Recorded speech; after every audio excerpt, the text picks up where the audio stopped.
Bismillahirrahmanirrahim. Assalamualaikum warahmatullahi wabarakatuh. Selamat pagi mahasiswa komputer. Hari ini kita pertemuan ke-13 terkait dengan metode perkuliahan kita, yaitu metode Selfos. Ya, judulnya hari ini adalah keamanan jaringan nirkabel lanjutan. Ya, jadi kemarin sudah saya upload juga keamanan jaringan nirkabel sebelumnya, ya. Ini nanti bisa dibaca. Kemudian mata kuliah jaringan nirkabel ini akan saya lanjutkan, ya. Ini hanya sekedar pengulangan sedikit. Jadi jaringan komputer itu merupakan kumpulan komputer, printer, dan peralatan lainnya terhubung dalam satu kesatuan, ya.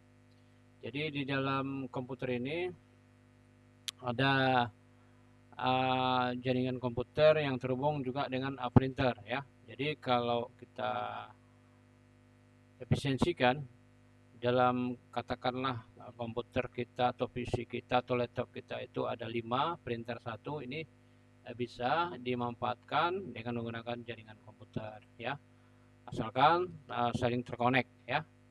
Informasi dan data bergerak melalui kabel-kabel atau tanpa kabel, ya. Jadi bisa juga tanpa kabel atau nirkabel, sehingga memungkinkan pengguna jaringan komputer dapat saling bertukar dokumen dan data, serta dapat mencetak pada printer yang sama bersamaan menggunakan hardware dan software yang terhubung dengan jaringan. Ini pendapat dari Windows 2005 di halaman 100. Kemudian sistem keamanan jaringan komputer ini merupakan suatu mesin yang digunakan dalam melakukan pencegahan dari pengguna yang tidak sesuai tanpa ataupun yang tidak sah sifatnya, ya, dalam suatu jaringan komputer.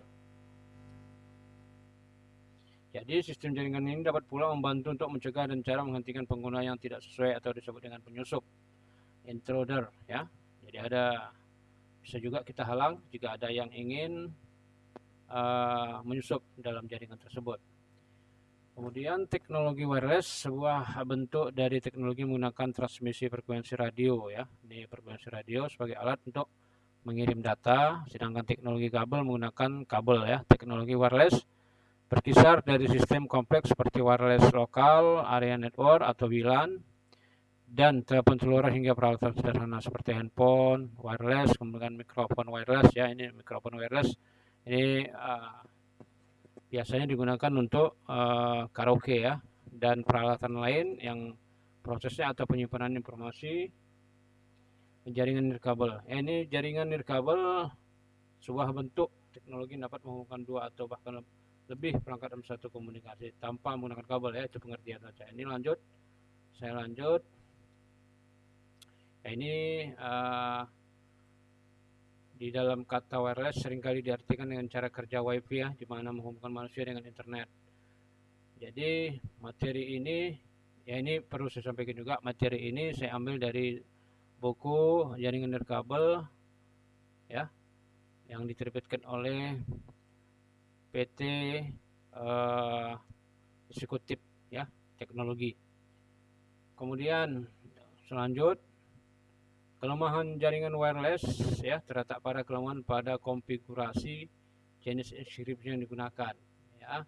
Dengan mudah dalam mengkonfigurasi sebuah jaringan wireless, tambah dengan banyaknya vendor yang menyediakan fasilitas yang memudahkan pengguna atau admin jaringan, sehingga sering ditemukan wireless yang masih menggunakan konfigurasi wireless default, ya, bawaan. Vendor seperti SSID, IP address, remote management, DHCP, enable kanal frekuensi tanpa enkripsi, bahkan username password untuk administrasi wireless tersebut, ya. Sistem jaringan WiFi atau wireless tanpa kabel tidak memerlukan penghubung kabel jaringan antar komputer. Bila COX, ya, atau UTP kabel memerlukan kabel sebagai media transfer. Keuntungan dari WiFi ini, ya, sistem WiFi pemakai tidak dibatasi ruang gerak, ya, hanya dibatasi pada jarak jangkauan. Dari titik pemancar WiFi untuk jarak pada sistem WiFi mampu menjangkau area 100 feet, ya, atau 30 meter radius.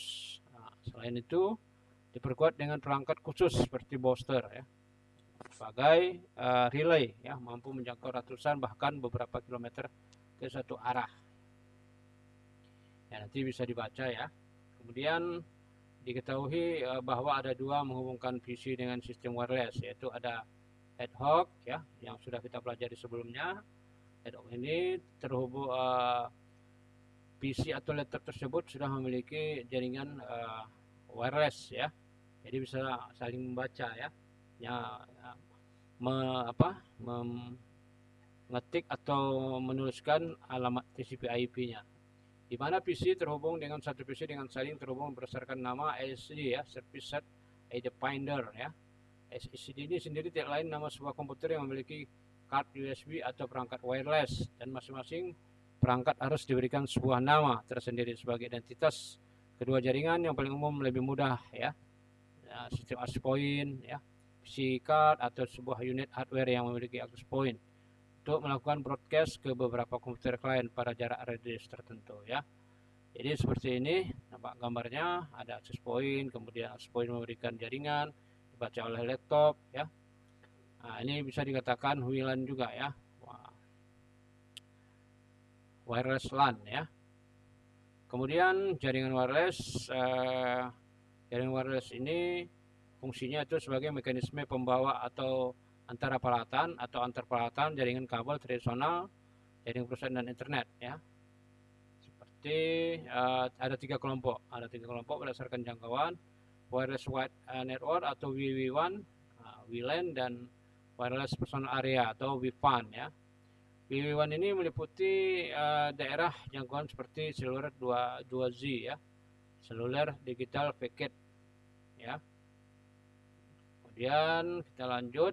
Nah, ini jenis keamanan jaringan wireless. Keamanan bisa merupakan hal yang terakhir yang kita pikirkan dalam usaha kita ya, membangun jaringan wireless baik di rumah maupun di kantor.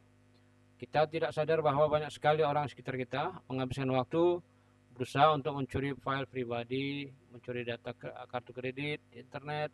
Bahkan kalau di kantor banyak juga karyawan berusaha iseng menghabiskan waktu untuk melihat data pribadi orang lain, baik berupa foto, file, atau bahkan email yang jika mereka dapat kesempatan untuk itu.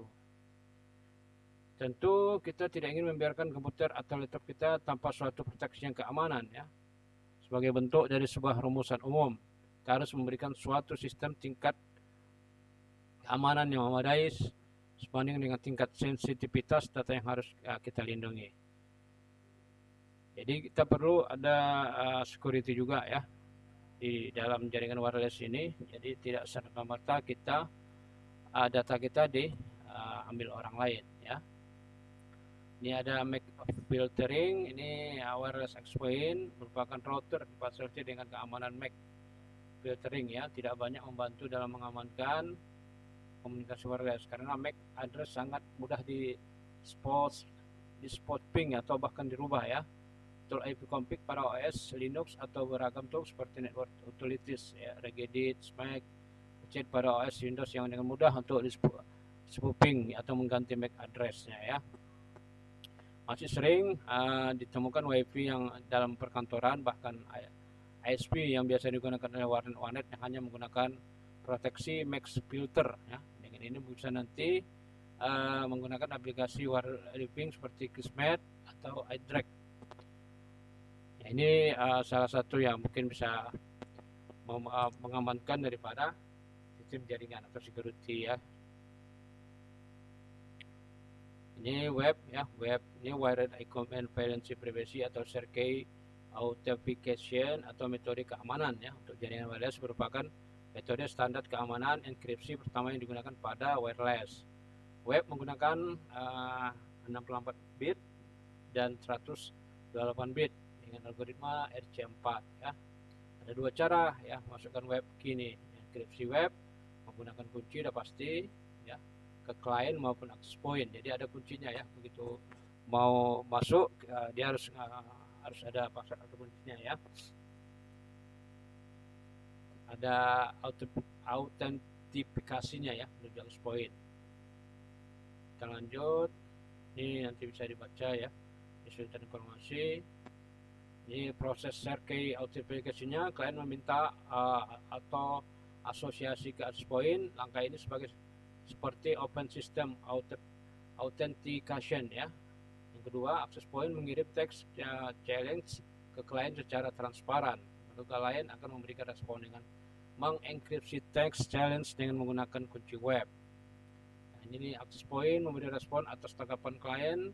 Access point akan melakukan decrypt terhadap respon enkripsi dari klien untuk melakukan verifikasi bahwa teks challenge dienkripsi menggunakan web key yang sesuai. Jadi dia bisa membaca teks yang kita minta terus dikembalikan lagi ya, seperti itu. Kemudian kita lanjut. Web memiliki berbagai kelemahan ya, ada juga memiliki kelemahan ya, yaitu masalah kunci yang lemah. Algoritma RC4 yang digunakan dapat dipecahkan ya. Kemudian web menggunakan kunci yang bersifat statis ya, bisa berubah-ubah. Masalah initialization vector web ya. Kemudian masalah integritas pesan kalinik redundancy check ya, atau CRC32. Jadi ada serangan-serangan juga ya pada kelemahan web ini, antara lain serangan terhadap kelemahan inisialisasi vektor, sering disebut MMS attack ya, singkatan dari nama ketiga penemu kelemahan ya, 4, yaitu Brunner, Martin, dan Samir. Kedua, mendapatkan 4 unique ya, melalui paket data yang diperoleh untuk diolah dan browsing cracking kunci web dengan lebih cepat ya. Yang ketiga, kedua serangan di atas membutuhkan waktu paket yang cukup. Mempersingkat waktu, para hacker biasanya melakukan traffic injection ya. Traffic injection sering dilakukan dengan cara mengumpulkan paket ARP kemudian mengirimkan kembali ke access point. Jadi itulah hacker bekerja ya. Maka dari itu perlu adanya protect ya. Kita lanjut. Ini WPA PSK atau WPA 2 PSK ini merupakan teknologi keamanan sementara yang diciptakan untuk mengganti kunci web ya. Ini pengganti daripada kunci web ya. Ada dua jenis WPA, personal WPA PSK dan WPA radius. Saat ini sudah dapat di-crack yaitu WPA PSK ya, ini dengan metode brute attack secara offline. Brute ini menggunakan mencoba-coba banyak kata dari suatu kamus. Serangan ini berhasil jika passphrase yang digunakan virus tersebut memang terdapat pada kamus kata yang digunakan si hacker ya. Untuk mencegahnya, ada serangan terhadap keamanan virus menggunakan WPA PSK, gunakanlah passphrase ya yang cukup panjang satu kalimat. Teknik WPA adalah model kompatibel dengan spesifikasi standar draft I33 802.11i ya. Dan ini mempunyai beberapa tujuan dalam desainnya. Kita lanjut. Ini banyak, mungkin nanti bisa dibaca ya penjelasannya.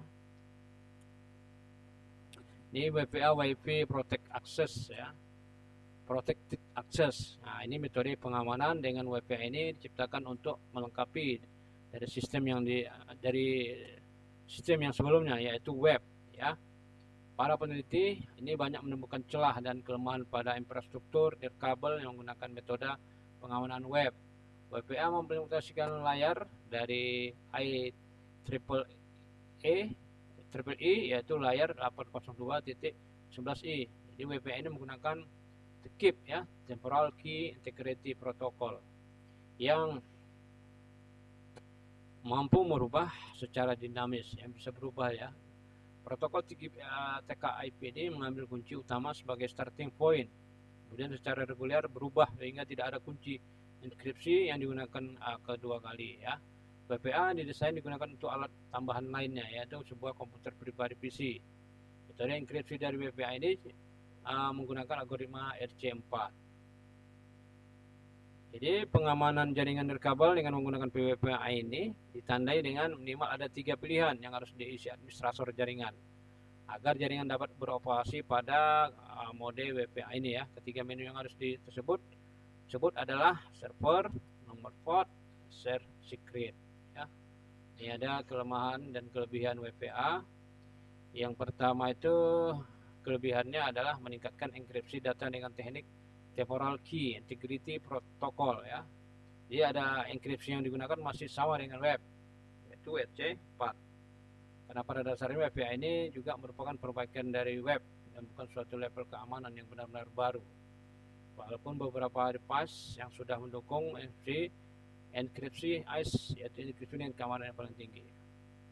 Terus ada juga kelemahannya sampai saat ini adalah proses kalkulasi, enkripsi, deskripsi yang lebih lama dan data overhead yang lebih besar. Yang kata lain, proses transmisi data akan menjadi lebih lambat dibandingkan kita menggunakan protokol web, ya. Ada juga Wi-Fi Protected Access 2 ya, WPA2 ya. Nah, WPA2 ini sertifikasinya produk yang tersedia di lewat Wi-Fi Alliance ya. Sertifikasi tersebut menyatakan bahwa peralatan wireless yang kompatibel dengan standar IEEE ini 802.11i sertifikasinya secara resmi menggantikan wireless equivalent privasi atau web dan fitur keamanan lainnya yang asli standar IEEE 802.11 ya. Terus untuk produk-produk mendukung WPA, update WPA ID mendukung WPA 2 memiliki fitur seperti ada WPA 2 Enterprise 8021.1x ya. Ini autentifikasinya WPA ini menggunakan tombol, ada tombol PSK-nya ya.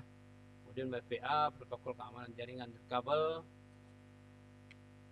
pengganti WPA. WPA 2 menggunakan algoritma ya, ada algoritma AES dan CCMP counter Cipher model with blockchain message attention code ya, protokol. Ada juga WPA BSK ya, nanti bisa dibaca. Ada juga wireless personal area network WPAN ya. Jenis-jenisnya jenis-jenis jaringan underkabel dari jangkauan 3D dari 4 jenis antara lain WLAN, wireless local area network. Di dalamnya ini terdapat 2 macam operasi dasar ya, yaitu ad hoc dan infrastruktur. Ini sudah kita bahas kemarin. Kemudian ada WMAN ya, WMAN Wireless Metropolitan Area Network. Ini WMAN lebih luas lagi, ini adalah jenis Metropolitan Area Network dan konektivitasnya hanya nirkabel ya. Ini lebih jauh, mencakup beberapa lokasi dalam wilayah geografis dan melayani jangkauan lebih dari 100 meter. Ini lebih luas lagi ya. Salah satu jaringan nirkabel yang memiliki cakupan area kira-kira seukuran kota lah ya. Ini besar sekali dibandingkan dengan bandingkan dengan wireless local area network tadi atau WLAN ya. Kemudian umumnya mencakup area lebih besar dari wireless atau WLAN, tapi lebih kecil dari wireless wide area network ya. Koneksi WMAN ini dapat berupa jaringan point to point atau point to multi point ya. Atau jenis teknologi jaringan yang lebih baru yang melengkapi beberapa teknologi kabel seperti gigabit, Ethernet, resilient packing ring, RRP, SONET, Opal IP DLN. WMAN sebagian besar diatur oleh satu entitas seperti penyedia layanan atau ASP ya. Nah, inilah kalau sudah dia lihat kota pasti penyedia jasa layanan internet itu ASP ya, entitas pemerintah atau perusahaan besar yaitu pengguna harus mengambil akses resmi penyedia untuk menggunakan WMAN karena akses dibatasi hanya untuk pengguna pelanggan yang berwenang ya. Ini lihat kita WMAN ini, kita lihat di sini. Nah, jadi dari katakanlah tower, kemudian ini internet ya, kemudian diambil oleh base station, kemudian masuk ke gedung, kemudian masuk ke WMAN ya, artinya ke rumah-rumah. Terus ini ilustrasi jaringan WMAN ya, jaringan WMAN. Jenis-jenis WMAN ini ada 2 tipe dasar, yaitu wireless MAN, yaitu muatan balik. Ini adalah jenis jaringan perusahaan ya, koneksi seluler menara, bisa juga menggunakan hotspot WiFi. Ya, dalam jenis jaringan kabel tetap digunakan untuk menghemat sejumlah besar uang per tahun. Digital subscriber line ini dapat digunakan di backhaul, tapi koneksi nirkabel lebih cepat dan lebih murah daripada koneksi serat optik. Bill terakhir, ini tadi ada 2 tipe jenis dari wireless MAN ini ya. Bill terakhir, layanan konvensional seperti broadband, DSL, dan modem kabel terganggu.